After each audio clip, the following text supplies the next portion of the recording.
Star Wars fans, as we all know, the epic Star Wars Episode 8, The Last Jedi, is releasing this month. Woo! To make it a little extra special and out of this world, I decided I would go my DIY roots and make a DIY Death Star popcorn bowl. First, you need to source round balloons. I found mine on Amazon, but the key to this is that they're round. Next, you're going to blow it up to a nice size just like this. Find a container that will act as your base. All right, it's time to paper mache. To make your paste, you're going to mix half a cup of water and half a cup of white school glue together. You can also mix flour and water together, but I like the glue the best. You're going to begin covering your balloon with paper towel. Once you've covered the whole balloon, you're going to let it dry overnight and cover it with a second layer of newspaper. So you're asking, why do I do it this way? Well, I've paper machéed a lot in my life, and I find that the paper towel holds the glue and hardens much more firmly than the newspaper does. So as a base, this is super effective, but I don't like to use only paper towel for two reasons. One, the paper towel is costly. It's a nice base, but you don't need to use it layer after layer.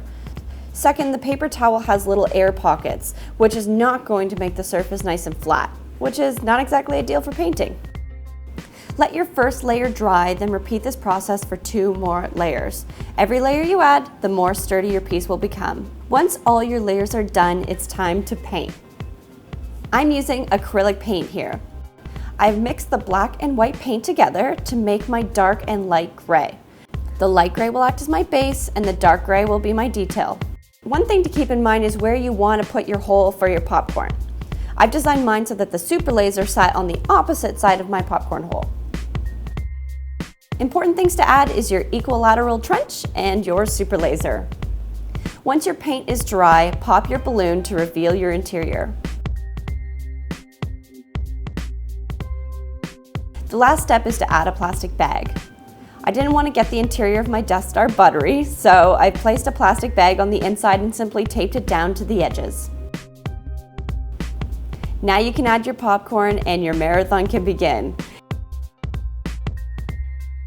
And let's be honest, popcorn tastes way better when you hold it out of a Death Star. Now I'm ready to invite my friends over for the Star Wars fun. I hope you enjoyed this project. This process is a lot of fun to make and the outcome is totally rewarding. You're going to impress all your friends with this piece and elevate your binge watching to a whole new level. And if you're looking for a wonderful popcorn recipe, we have lots on our channel, so make sure you check it out. Just make the Death Star! Pew pew pew!